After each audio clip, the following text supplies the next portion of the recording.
Okay. Today we have Kenneth from Texas, and we'll talk about his story, his non-traditional path to development, and also some other things, SaaS product. How are you, Kenneth? What's the time there? Hey, Francesco. I'm doing great. Right now it's 5 a.m., 5:13 a.m., so I'm an Okay. early riser. Okay, and first of all, I would like to say that he asked for me for this time, so I'm not forcing anyone to make this video calls. I also make this sometimes at 6 a.m., but 5 a.m. You have really beaten me. Congratulations on that. Yeah, no problem. We know why. We know why. You can say why, and then we can start with your story. Yeah, so 5 a.m. is a great time for me because I have 3 kids. I work from home. I have 2 kids at home right now, and they're both asleep. So if I can get some stuff done while they're asleep, Okay. then that's perfect for me. So I normally wake up really early, try to get some things done, side projects, things like this before the day starts. Okay, let's be quiet. Let's not shout too much. Let's talk quiet. Yeah, please. Can you start with your story, your path to development? I'm really here to listen to you. Yeah, sure. So I've been a full-time software engineer for a little over 2 years, but I kind of got here in a winding kind of way. So my first kind of career path directly after high school was actually in the music world. So I played music through middle school all the way through high school, and then I thought I really wanted to be a band director. So I thought I wanted to teach high school students how to play music, kind of like in a like a orchestral type setting. So I played the saxophone. I went to the University of North Texas for music, which is one of the largest music schools in the country. It's hyper competitive, and it was a very interesting experience. So I started learning music. I was going to school for music education, and pretty quickly within the first couple years, I found out that it really wasn't the career path for me. And there was a couple reasons, but a lot of the reasons were related to work-life balance and then also the financial side of it. So to give you an idea, in Texas, marching band is like very important. So like I don't know if they have like marching band in Italy, but in Texas, Yeah. high school football games, they go out and they perform and they run around in the field and they do like different kinds of maneuvers and that kind of thing. I love this. Yeah, and so if you want to be a band director in Texas, especially high school, then you're going to be working, the typical like 45 hours a week. Plus on Fridays, you're going to be doing marching band. So that'll be your whole Friday evening for all of the fall. And then you also have to do like band competitions on the weekends, and you have to do summer band. And the pay is not great. I think the average pay is somewhere around $40,000 to $45,000 a year starting off, which isn't really fantastic. It's kind of hard to have like a really great life in like a major metropolitan area in Texas with that kind of pay. So I started seeing these things. I started seeing the work-life balance. Band directors kind of have like I feel like a lot of them end up getting divorced because they're spending so much time like at school, and they don't have a lot of money. And it's also a hyper competitive field because it's a passion field. So people do it. Yeah, passion fields are really competitive. Yeah, music. Yeah, it's a lot about passion, but of course, people, as you say, they also need to live. Maybe. Yeah. Right. Yeah. So, I mean, you see, analogs to this, like in the video game technology area, like, video game developers typically are paid a little less than just like enterprise software developers and that kind of thing, but it's a passion field, like you said. So, so I did that for a while, and I ended up dropping out, and I was having my first son at the time, and I needed to find a way to make money. I was 20 years old. I dropped out, and I had started working at a gas station, and the gas station is actually like a pretty well-known gas station in like certain states. It's called Quick Trip, and they're kind of known for paying their people well, and treating them right, and then like excellent customer service, and their gas stations are really clean and all that kind of stuff. So I had been working there part-time as a clerk. I'm making like $8.25 an hour, and then I got promoted to like the first night assistant is what they called. So I worked overnights at a gas station. I quit music school to do that, which was a very unpopular choice with my friend groups. They thought I was like insane to quit college and work at a gas station. But that first position paid $45,000 a year. And so I was already making what I was going to make when I completed music school. So for me, it kind of worked out. And I did that for a little bit, like maybe 6 months, and I got transferred into the maintenance department. So I started working with my hands. So for 6 years, I worked there. I worked in the trades. I fixed all kinds of equipment, electrical, plumbing. I pulled toilets off the wall. I fixed hot dog grills. I worked on HVAC equipment. I fixed coolers. I pulled Yeah. gas pumps out of the ground and fixed Yeah, those. yeah, yeah. Let me say that you like to get your hands dirty, so you like to really work, yeah, in the proper sense. So maybe now I'm trying to, maybe understanding why in the end. Let's see how it goes. Thank you. This is really interesting. Yeah, for sure. So that job was really cool. I got to learn and fix a lot of stuff. I grew up working with my hands. And at this point, I still had no idea about the tech field. I had really no interest in it. But what started to happen is I was getting paid pretty well. So I think I started off making like around 55,000 a year. And by the time I was done, I was making like 75 or 80,000 a year. But the problem was I was working a ton of hours. So I was working like 45 hours a week minimum, but usually it was closer to 60 hours. I worked overnights. I worked holidays. I had to miss weekends with my family. Commonly I'd have to miss dinners with them, and I'd just be at work fixing some like stupid toilet like at a gas station.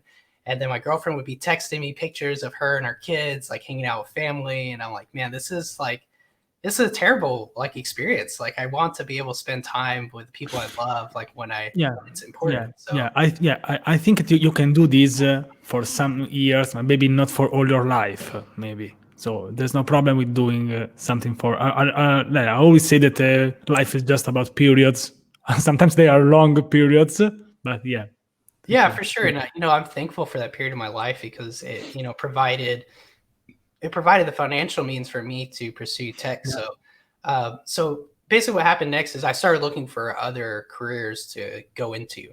And in high school, right before I went to music school, I was thinking about doing engineering, but I was thinking more like mechanical engineering or electrical engineering. And so I started emailing my university. I ended up going back to UT Arlington, which is a school in Texas in the Arlington area. It's near like the DFW Metroplex. So I live in Fort Worth. But so I started looking around, and I just didn't see like a good path for me to go back to like say school for mechanical engineering, because the way the classes were scheduled didn't really line up with my full-time job. And there's no way for me to quit my full-time job, afford to take care of my kids, and go to school. Like I just couldn't do it financially. Yeah. So I ended up like accidentally finding programming, like kind of independent from like the job search thing. So I like building things with my hands, like you said, and I commonly look on Reddit, on the DIY subreddit, and see stuff that people are building. And so I saw people using this thing called a Raspberry Pi, which We if you have guys one. yeah, I have one like We in have my one. desk We have for one. Yeah. sure. Yeah. Yeah. And so people were building these kegerators, which is like a kind of like a freezer that has like a tap on it, and you put a beer keg in it and you can like pour beer out of it. But they were using Raspberry Pis to like control like the temperature and like graph like usage over time and that kind of thing. And I was like, man, that is like really cool. So I just like on a whim bought it. I bought a Raspberry Pi and it got here, and I didn't know anything about programming. And I was like, how do you work with a Raspberry Pi? And I saw people were using Python, to control it and stuff. So I was like, okay, well, so let me like look into this Python thing. Anyway, I ended up getting into it. I started, really enjoying it. I just would come home after work, and then when the kids went to sleep, I would just stay up late and like start programming. I used a bunch of different resources. Like I used Codecademy. One of my favorite books starting off was Automate the Boring Stuff, which is a book for non-developers to learn how to do useful things with Python. Yeah. Yeah. Uh, yeah, so I automated some stuff for my dad's business. He did like some like pretty manual marketing. He's an electrician, so he would email people that had pulled permits for construction work, and he would say, "Hey, I'm an electrician in the area. If you need an electrician to check out your job, I'd happy to come out." But and he would get like really high response rate from these, but it was very manual. It'd take a lot of hours. So I wrote like one of the first like useful things I wrote was a script that would make it easy for him to email these people. So after that, I mean, I was pretty much hooked, and I ended up going back to college for computer science. Oh, go ahead, Francesco. Sorry. No. I'm interested into the computer science because, I'm interested into that. As you said, maybe in your case, you choose a passionate path because of taking a Raspberry Pi by trying to understand what can you do with that is not really an usual way. Sometimes people they start maybe with web development. I don't know other things. In your case, maybe you need to do really something that you are passionate about, to get triggered. Yeah, I think. Yeah, so keep Yeah, going. Yeah.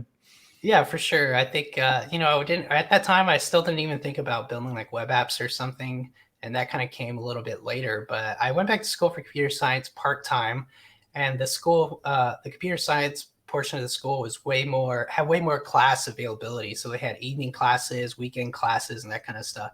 So I was still, doing my maintenance job. I was working, 45 hours plus a week, and I was taking 9 to 11 hours worth of school. And that part of my life was, very busy. So I'd wake up at 4 a.m. and I'd get to work by 5 a.m. and work. 4 a.m.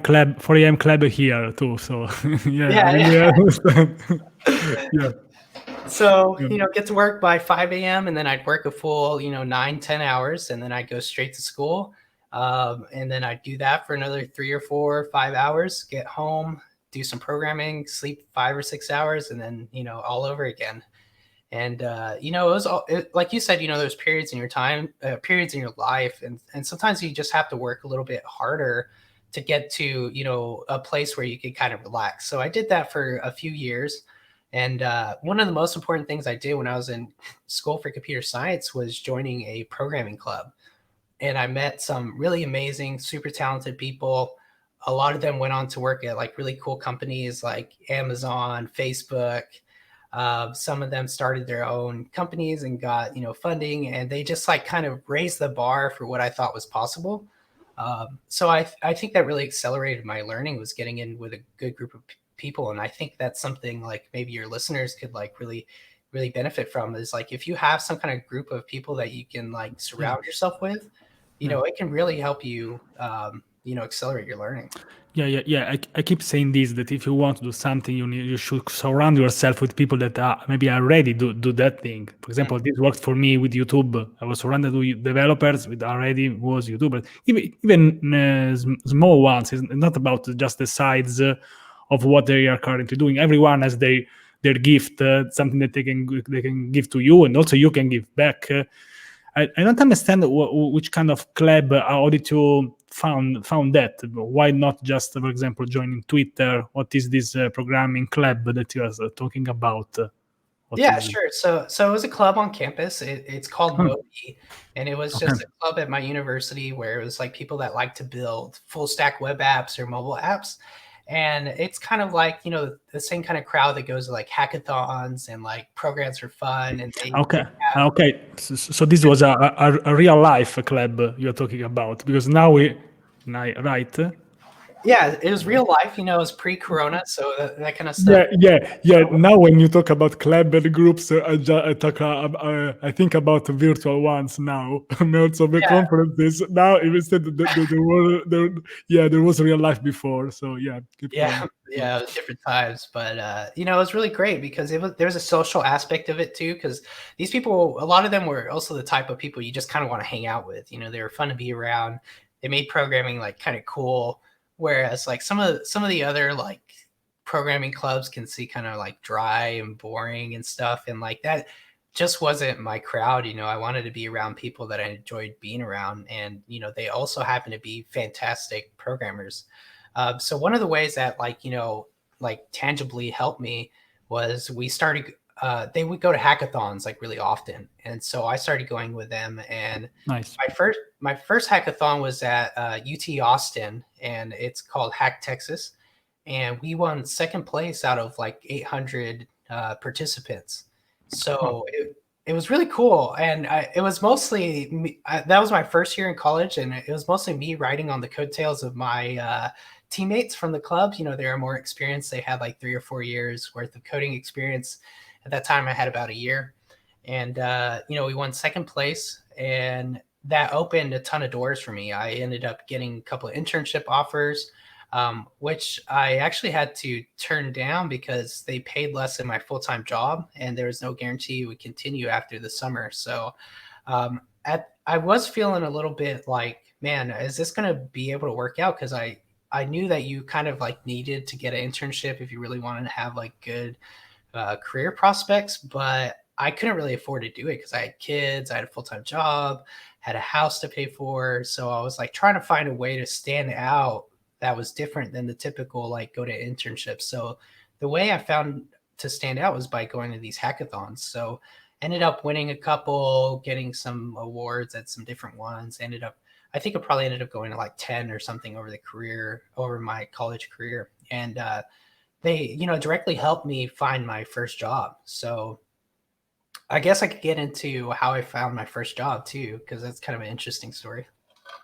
Yeah, I like this part when you start getting some opportunities and you already have something. So you kept your job, you start getting some new opportunities. They are not good enough yet, but you start to see the gap between maybe, okay, now if I keep going on this path, I can reach another another world. But yeah, and also all this by keeping your current job. So I really like this part when you start to thinking about, should I stay or should I go? So Right. yeah. Yeah, that's kind of encouraging and discouraging at the same time. Encouraging because I'm like, man, there is a real opportunity out here. And discouraging because like I have to find a way to fill that gap, like you were saying. Yeah, exactly. Yeah. So, I started applying at some of I around this time I ended up finding out that some of these like huge tech companies paid like an insane salary for interns. And I thought, well, maybe I could just like go work at one of these really big tech companies and get an internship there and, pay for my living expenses for the year by being extremely frugal. And then maybe I could try to find like freelance work or something. So I started applying at like these really huge tech companies like Google, Facebook, and that kind of stuff. And I ended up getting an internship interview at Facebook. And, I was very excited and I was wholly unprepared. I didn't prepare enough for the algorithmic type coding interviews, but, I started grinding away at them and I really wanted to practice my interview skills with like a stranger. So I would practice, with my friends in the programming club, but it was not very stressful because, they're people I know, I was familiar with them, I was comfortable. And so I started looking for places I could practice interviews, and I joined a local development Slack group. And I happened to just see that they were having a meetup for mock interview practice. So after work one day, and then after school, so I already worked, 10 hours, went to school for 3 or 4 hours, and then it was time for the meetup. And I remember thinking like, man, should I really go to this thing? It's like an hour away. By the time I get home, I'm only going to have like 4 or 5 hours of sleep. But I decided to go anyway because I want to prepare and like maximize my chances for that interview process. So I ended up going to this mock interview, and it's, local developers and like local business owners for like development companies. And I meet this guy, David. And David's the owner of like a boutique software consulting company. So they build software for other companies. They build software for like Fortune 100s and startups and all kinds of stuff, but it's fairly small. Like I think they had like 10 people at the time.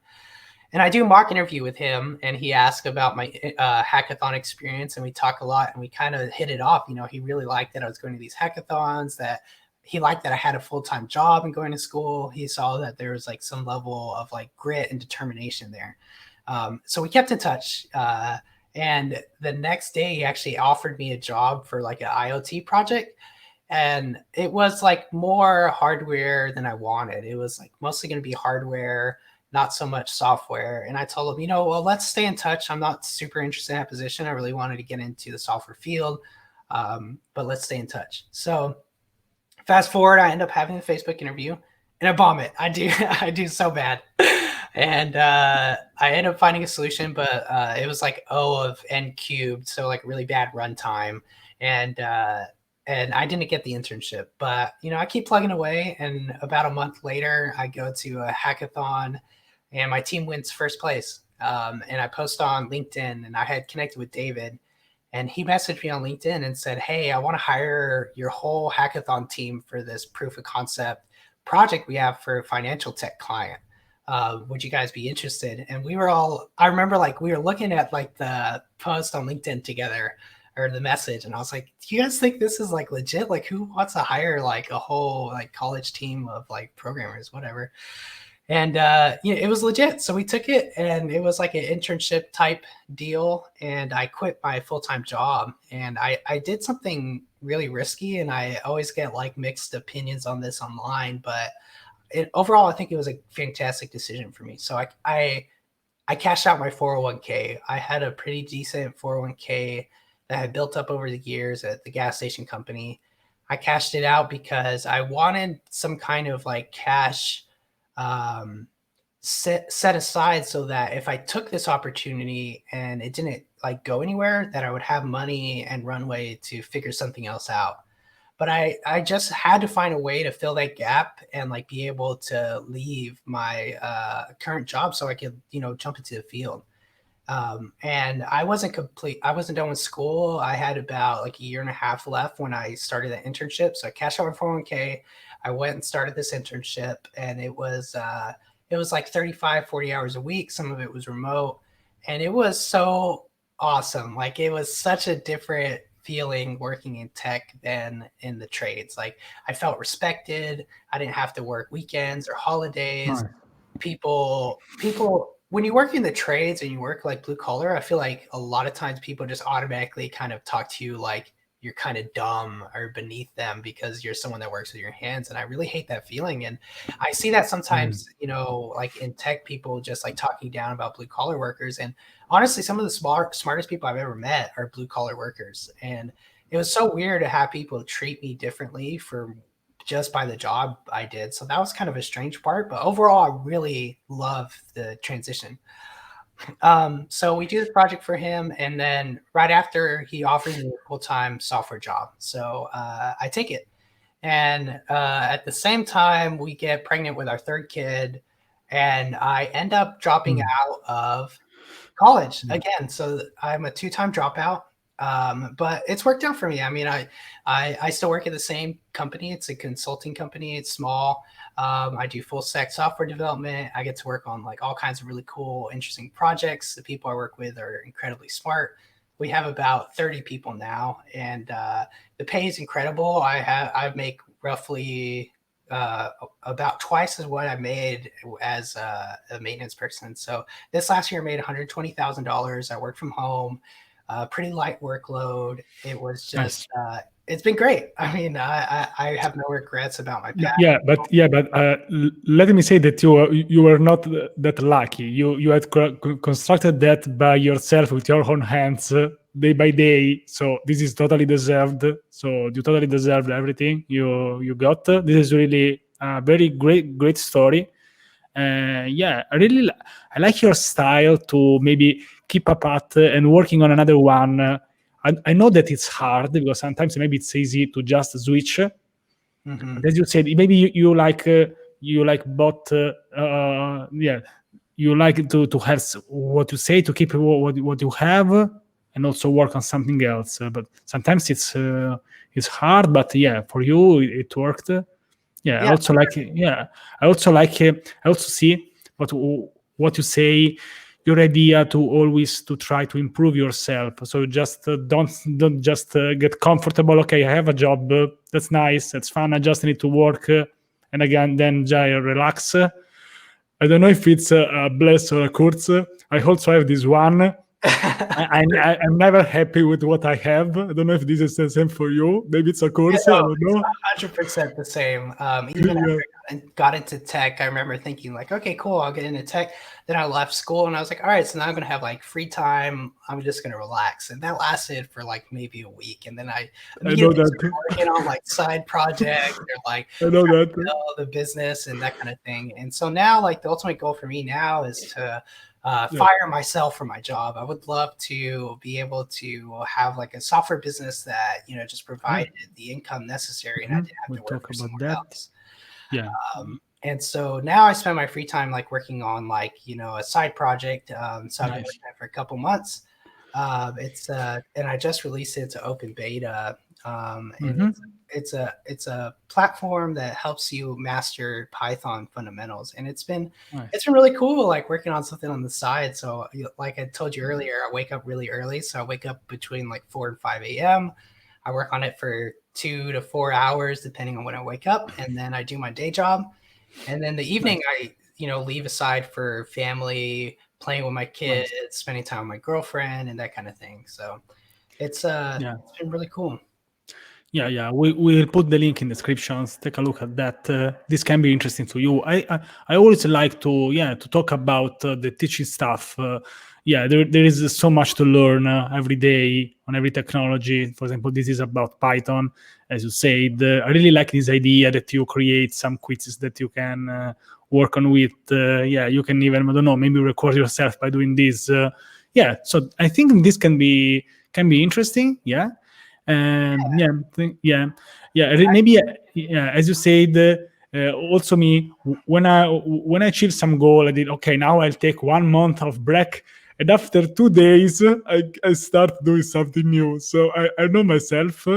Maybe yeah, Yeah, the whole like skill development side of things is like really interesting because I think a lot of people feel like they have to have permission to like get good at something, or they think that they have to follow a certain timeline like to for their own skill development. I remember Mhm. feeling that way in college. Like people were like, when I told them that I was going to take this job, the software job, they're like, there's no way they're going to hire a college student. Like, why would they do that?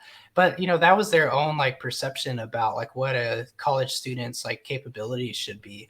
And like you shouldn't like try to define, like you shouldn't be like, I've been a developer for 1 year, so there's no reason I should know like Docker. There's no reason that I should know stuff about how to deploy scalable apps, or that's going to be like year 4. Like I'm good. Like I don't have to learn that kind of stuff. Like, Nice. or even feel like I'm not good enough to learn that stuff. But anything that you want to learn, like you can go learn it. And I think like developing these kind of skills and like developing this mindset of, if you want to learn something, it's totally doable. It doesn't matter like what field it is. Yeah.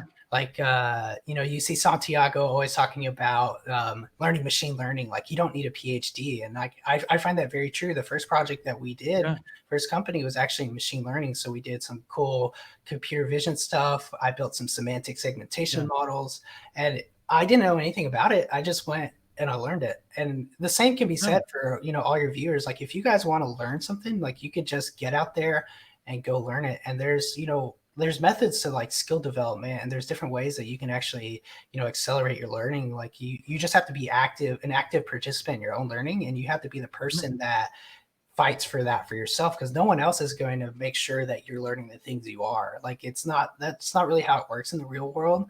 And I see like a lot of like fresh graduates kind of feel this way. They're like, okay, like is someone gonna come teach me like how to use AWS or something? But Mhm. really, a lot of this is in your own hands, and you can go, the sky's the limit. So Yeah, yeah, yeah. Thank you for this. Really, I totally agree with what you say. Yeah. What do you think? Thank you. What do you think about to learn in public? Because, for example, for me, I've never learned in public because basically I was not active on socials. 1 year ago, I had zero online presence. And basically, I was just studying by myself with courses, tutorials, doing some on my own private repositories. So I was a total private learner. So I was not really the Twitter didn't even know that I exist. Now I switched completely my mind. For example, I'd like to try something totally new. Yeah, just learning in public. I've made also one video like I want to learn in public, even how to learn in public, even how to do live streaming.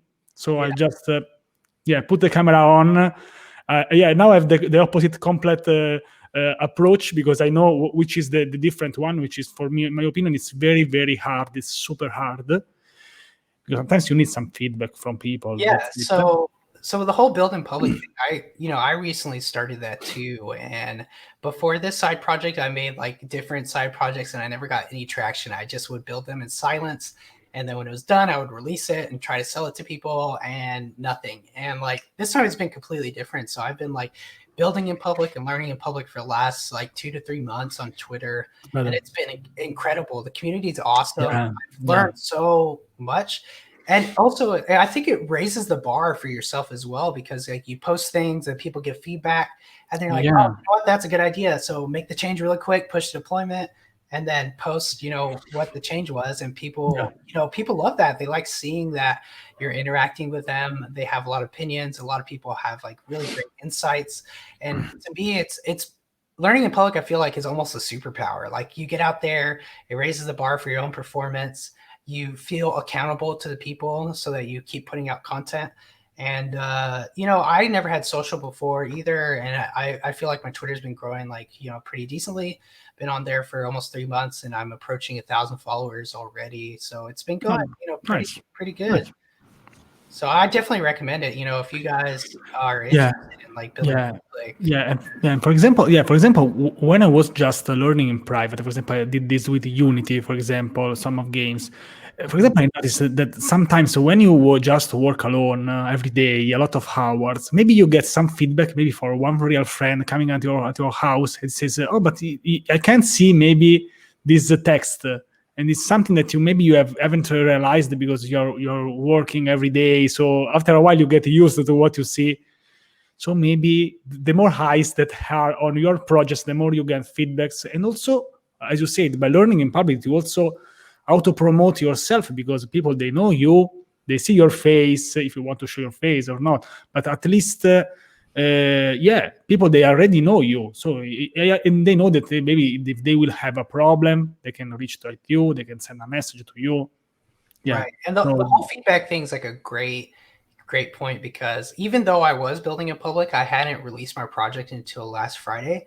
And like after I release it, like the feedback I've gotten from them has like already improved the product like a ton. Like people will interact with it.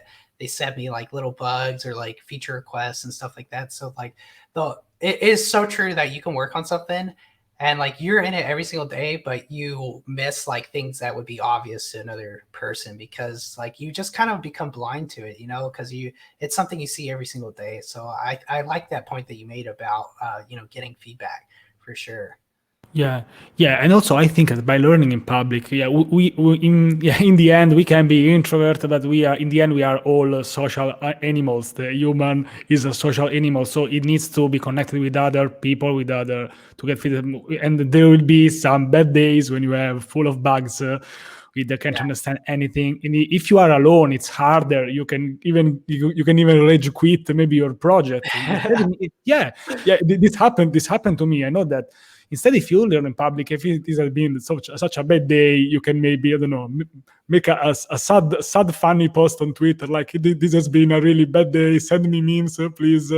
It's better. It's better for you to keep going every day, I think, in my opinion. So this can really be useful also for your moral. Yeah, for sure. Tech Twitter has been an amazing place. Like I always like stayed away from Twitter. I never used it for anything before a couple months ago, because I always heard people like, Twitter is so toxic and all this stuff. But like, I feel like if you stay in like a certain like niche, especially like tech Twitter, it's like super supportive. People are really great. And, it's been fantastic. I feel like I've made some like really cool connections and friends. And, I highly recommend, like, if you're just like someone that's observing on Twitter, like you have content that's worthy of posting that people will be interested in. Like if you're personally interested in it, other people are interested in it. And like, you don't have to feel like you're doing something like really crazy or amazing to be, to grow a following on Twitter or to find people that are like part of your tribe or anything like that. Like I'm just like a normal average developer. And I feel like a lot of, people with much more followers than me probably also feel, the same way. But, for people looking from the outside, they probably think like, man, like I can never do that. But I think it's like, it's super possible. It's just about showing up every single day. Yeah. I really don't feel like a tech influencer. Some people could call me like that, but yeah, I really just stay on Twitter. Yes, some knowledge. I want to share that now this with people. Finally, I started my YouTube channel. Congratulations on myself. I congratulated myself because it has been really an achievement this year. So thank you for this. I've seen that sometimes you have replied to some of my videos. So what's your relationship with videos? Would you like to make some in the future or Yeah, not?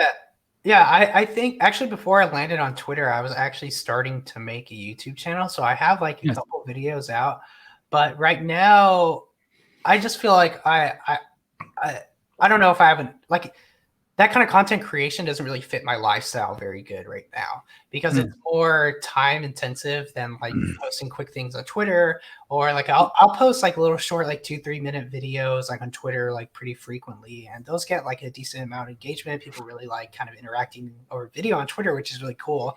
It's a higher fidelity thing, and I would really like to do YouTube. I'm an avid YouTube consumer. I watch a lot of YouTube tech channels. I've watched a few of your videos. They've been great. I really love these interviews. But it just doesn't really fit with my lifestyle right now. So I think if I had more free time, I would probably do it. But right now, the kind of creation cycle that fits well for me is like waking up early, working on my project, and then posting updates to Twitter that day and throughout the day and that kind of thing. So maybe if I could find a way to automate more of the stuff that's Nice. really time consuming, like the editing, like if I could pay an editor or something like that, I think I would do it, because I don't have a problem like sitting in front of camera and just talking for a while or like coming up Nice. with topics. Yeah. It's just the whole editing, time consuming stuff. I mean, I'm sure you're aware, it takes behind the scenes. Even a 10-minute video out, you're like, okay, post 10-minute video. People might think that's a 10-minute video, but really it took you maybe a couple hours to do the recording, to edit, to fill out the stuff, to upload it. And we are just talking about just the poor time to edit. We are not here to talk about the wrong tries, the times that you freeze in front of a camera, then you need to stop, then watch. We're just talking about just editing and clicking button and create the YouTube video. That requires hours. So at least so. I like your idea that you are not forcing yourself. I need to do that for sure. So you are just letting it go. When you will be ready, you'll publish something. I really like this that you're not forced into do something that you don't like. Now I think that you are doing really well. So which are your plans for the future, for this year? Will this be a better year than the last one or not, in your opinion? Yeah, my plans for the future for this year, I want to get, more users signed up for my learning project. I want to make the platform better. And that's really kind of where my focus is. I feel very satisfied with my day job. I make a really good salary. The people I work with are fantastic. So I really just kind of want to start making money on the side. And so like one thing that I posted was like a picture of like various different like bills and stuff that I have. And I have this goal of like using my side project to pay for some of my recurring bills. So like I drew a picture of like my different subscriptions and bills and stuff. And it goes from like progressively smaller things like app subscription all the way up to, my mortgage. And if I could like, use my app to pay for some of those while providing value to people and like making the Python developer community like better, like I feel like that's a win-win for everyone. And that's kind of where my focus is this year. And I always say from when I started also by creating content, because I started this last year creating content, to always support your content creators as much as you can. If they have provided value to you, please give back to them. Like videos, try their product for 1 month, 2 months. Because by giving feedbacks to your content creator, you are basically helping them to put out some more content, because this is also what I'd like to do. So if I get more feedbacks, more comment, more people that like this, what I do, I keep doing that. So I also suggest you please take a look at the links that I'll put in the description. At least, let's give it a try. And let's see if maybe this can be the good thing for you. Yeah, appreciate that, Francesco. But I mean, I agree with that too, because like Before like starting to put content online, I hardly ever would reach out to the people that I consumed their content. But like after posting stuff on Twitter and like getting like DMs from people saying like, man, like your content's inspiring, or like the stuff you're doing is like really awesome. Like it's such a cool feeling. And so now I make sure like if there's someone that I watch really avidly, like I shoot them a DM or I message them.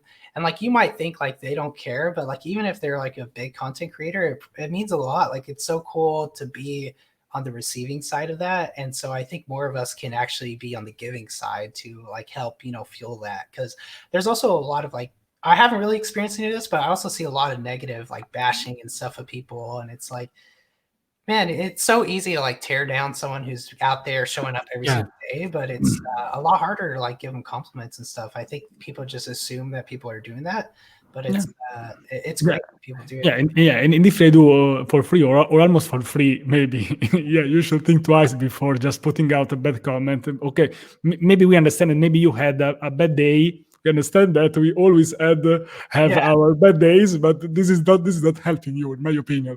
By yelling at a YouTube creator, it's not really helping you. If this helps you, okay, do that. But I mean, it's never constructive. You're like, this video is terrible. You should have done it. And like, the guy spent like 8 hours like filming and putting it together and everything, and he's like waiting for that first comment, and then. At least wait for some comments, please. If you want to make a bad one, at least wait for 3 or 4 good ones, and then you can put it out. At least. Yeah, exactly.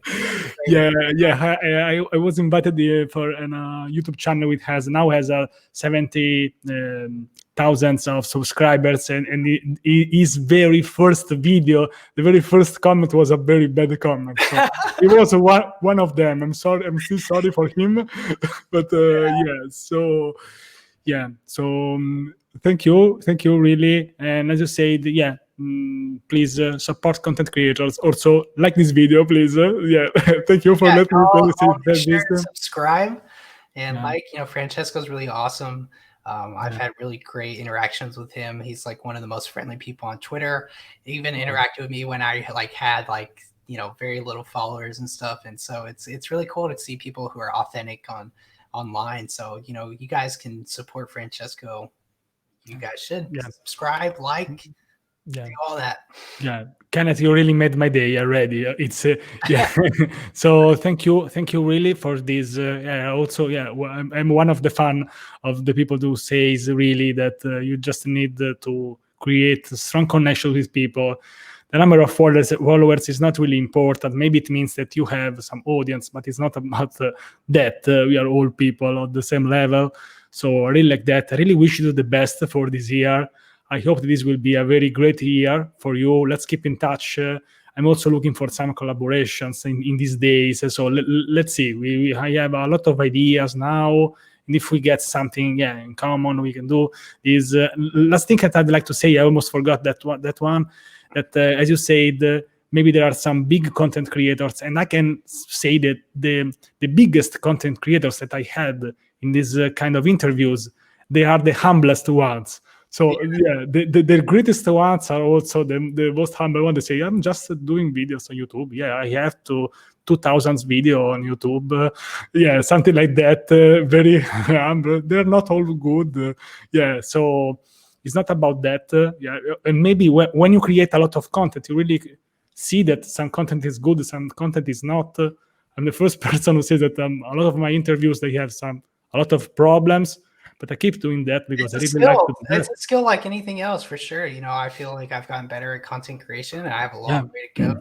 And it's a skill like anything else. Like people think that it just like naturally happens. That like they see the polished end version of someone with 1 million subscribers, and they have like awesome editing and awesome camera, and they talk so comfortably. And it's like, well, go back and look at their first video and see. It's something you can learn over time. You can check PewDiePie or Mr. Beast once if you don't trust us. Go there and check them. Or so it's not really about that. I really want to show that. I want to show maybe my progresses. I always say I have a quote like let's normalize bad old YouTube videos. Yeah, let's take it for granted. It's normal for it can be it could be an exception. Some people that maybe deleted some videos, but yeah. So thank you really for being here. Yeah, would you like to leave a final message? Then we can say goodbye.